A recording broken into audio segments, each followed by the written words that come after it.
Sir ଜୟଜୀବ। ଜୟଜୀବ। Sir ଗତ ଅଧ୍ୟାୟରେ ଆପଣ ସମ୍ପ୍ରଜ୍ଞାତ ସମାଧି ବିଷୟରେ ଆଲୋଚନା କରିଥିଲେ। 17 ନମ୍ବର ସୂତ୍ର ବିଷୟରେ ଆଲୋଚନା କରିଛନ୍ତି ଅଲରେଡ଼ି। ଆଜି ସାର୍ 18 ନମ୍ବର ସୂତ୍ର କ'ଣ ଅଛି ସେ ବିଷୟରେ ଟିକେ ଆଲୋଚନା କରନ୍ତୁ। Thank you sir.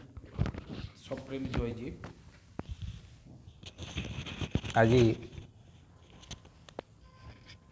ପୁଣି ଆପଣମାନଙ୍କ ସମ୍ମୁଖରେ ଯୋଗଦର୍ଶନ ଶାସ୍ତ୍ରର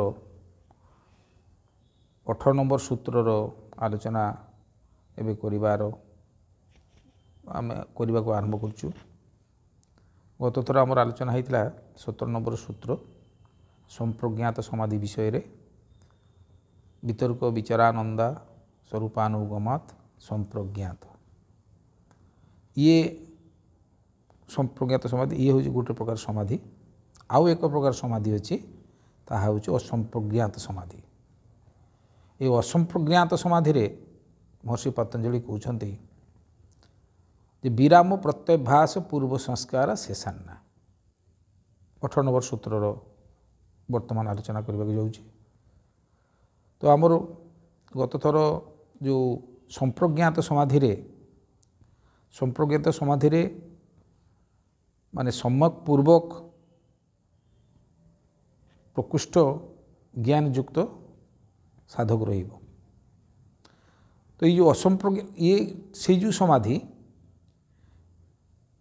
ଆଉ ଆଜିକାର ଆଲୋଚନା ବିଷୟ ଯେଉଁ ଅସମ୍ପ୍ରଜ୍ଞାତ ସମାଧି, ଏହାର ଅର୍ଥ ହେଉଛି ଯୋଗ କରିବାକୁ ଗଲେ ଯେଉଁ ଯୋଗର ଦ୍ୱିତୀୟ ସୂତ୍ର ଯେଉଁ ଅଛି ଯୋଗଶ୍ଚିତ୍ତବୃତ୍ତି ନିରୋଧ, ଅର୍ଥାତ୍ ଚିତ୍ତର ବୃତ୍ତି ଗୁଡ଼ିକ ନିରୋଧ କରିବାର ନାମ ହେଉଛି ଯୋଗ। ତ ଚିତ୍ତ ଗୁଡ଼ିକର ଯେତେବେଳେ ନିରୋଧ କରିଦିଆଯିବ ସେତେବେଳେ ଯେଉଁ ସ୍ଥିତିରେ ସାଧକ ରହିବ ତାହା ହେଉଛି ତଦାଦୃଷ୍ଟ ସ୍ୱରୂପ ଅବସ୍ଥାନ। ତ ଏଇ ଯେଉଁ ଚିତ୍ତବୃତ୍ତି ନିରୋଧର ପ୍ରକୃତ ହେଉଛି କ'ଣ, ଚିତ୍ତ ଯେତେବେଳେ ସଂସାରମୁଖୀ ବହିର୍ମୁଖୀ ହୋଇ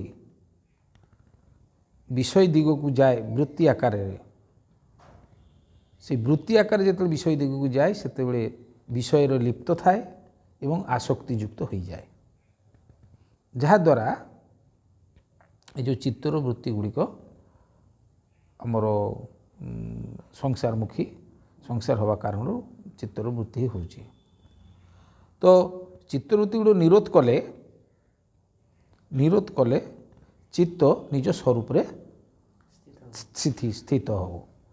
ଆଉ ସମ୍ପ୍ରଜ୍ଞାତ ସମାଧିରେ ବେହୋସି ନ ହୋଇକି ଅଚେତନ ନ ହୋଇକି ପୁରା ସମ୍ୟକ ଭାବରେ ପ୍ରକୃଷ୍ଟ ଜ୍ଞାନ ଯୁକ୍ତ ଯେଉଁ ରହିବା କଥା ସାଧକର, ଆଉ ସେଥିରେ ସେଇ ସ୍ୱରୂପର ଯେଉଁ ପୂର୍ବ ସୂତ୍ର ଗୁଡ଼ିକ ଯେମିତି ସମ୍ପ୍ରଜ୍ଞାତ ସମାଧିରେ ଯେଉଁ ପୂର୍ବ ଆଲୋଚନାଟା କରାଗଲା, ଯେମିତି ବିତର୍କ ଆସିବ, ବିତର୍କ କରୁ ଅର୍ଥାତ୍ ସାଧକ ଯେତେବେଳେ ଚିନ୍ତା କରିବ ଯେ ମୁଁ ହେଉଛି ଜୀବ, ମୁଁ କାହିଁକି, ମୁଁ କେମିତି ବ୍ରହ୍ମ ବା ଈଶ୍ୱର ହେବି, ମୁଁ କେମିତି ଈଶ୍ୱର ହେବି, ଏଇଭଳି ଯେଉଁ ତର୍କ ବିତର୍କ ମଧ୍ୟରେ ଯେତେବେଳେ ସେ ଜାଣିଯିବ ଯେ ନା ପ୍ରକୃତରେ ଜୀବ ହେଲେ ବି ସଂସାର ଭିତରେ ଏ ଜୀବସତ୍ତା ହିଁ ଈଶ୍ୱର ଆଉ ବ୍ରହ୍ମ ହିଁ ହୋଇପାରେ, ଆଉ ଆବଶ୍ୟକତା ବି ତାଙ୍କର ବ୍ରହ୍ମ ଈଶ୍ୱର ବିଷୟରେ ରହୁଛି।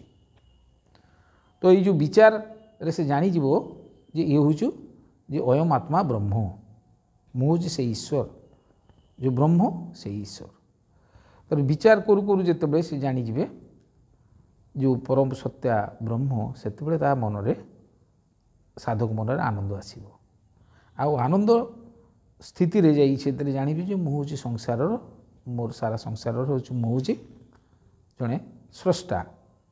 ଯେତେବେଳେ ସେ ସ୍ରଷ୍ଟା ବିଷୟରେ ନିଜେ ଜାଣିଯିବ ସେତେବେଳେ ତା ଭିତରେ ଅସ୍ମିତା ଭାବ ଆସିବ, ଆଉ ସେ ସଦାବେଳେ ସେ ଜ୍ଞାନ ଯୁକ୍ତ ହେଇକି ରହିବ। ଏଇ ଯେଉଁ ଅସମ୍ପ୍ରଜ୍ଞାତ ସମାଧି ହେଉଛି, ଇଏ ଅସମ୍ପ୍ରଜ୍ଞାତ ସମାଧିର ସ୍ତର ହେଉଛି କିରକମ ନା, ଏଇ ଯେଉଁ ବାରମ୍ବାର ସମ୍ପ୍ରଜ୍ଞାତ ସମାଧି ଲାଗିଲେ ବା ଅଭ୍ୟାସ କଲେ, ବାରମ୍ବାର ସମ୍ପ୍ରଜ୍ଞାତ ସମାଧିର ଯେଉଁ ଅଭ୍ୟାସ बारंबार करि चलिले आउ से अभ्यास भितर अभ्यास वैराग्य रोचे वृत्ति गुड़ी को निरोध कर जो अभ्यास रोच तो से सूत्र रे कहुच्छी विराम प्रत्याभ्यास पूर्व संस्कार शेषन्या ये हूँ असंप्रज्ञात समाधि केवल संस्कार मात्र रहिबो हाँ केवल संस्कार मात्र रहिबो तार अर्थ हूँ ये जो पूर्वर अभ्यास आउ वैराग्य द्वारा जमती वृत्ति गुड़ी को निरोध कर जो अभ्यास वृत्ति गुड़ी को बारंबार निरोध कर जो साधक बारंबार जो ये अभ्यास करूला वृत्ति गुड़ी को निरोध करूला एवं संप्रज्ञात समाधि रोला एवं बारंबार होगा फल सेटा संस्कार रूप साधकर रही जाइथिबो जहाँ परे ताको अभ्यास वैराग्य किछि करिवार आवश्यकता नथिबो चाहिला मात्रे से असंप्रज्ञात समाधि को संगे संगे से लगे पारिबो ये असंप्रज्ञात समाधि रे आउ अभ्यास वैराग्य चेष्टा द्वंद्व वितर्क विचार ये सब किछि रहिबो नाही किछि रहिबो माने से आउ विचार किछि करियो ना से डायरेक्ट से स्वरूप स्थिति को से चाहिए जाई पारे प्राप्त होबो तो ये जो संस्कार ये संस्कार कौन तो सद्गुरुदेव से लिखिले जमती से 13 वर्ष बयस वेदांत सिद्धांत लिखिथिले तो 13 वर्ष बयस इमिति कहार बयस ही नहीं वेदांत भली दर्शन जड़े लिखिपर जेहेतु सद्गुरुदेव श्रीमुनि महाराजंकर तांकर पूर्व संस्कार थिला से लिखिपारे आ 14 वर्ष बयस से समाधिस्थ हो पारे 14 वर्ष बयस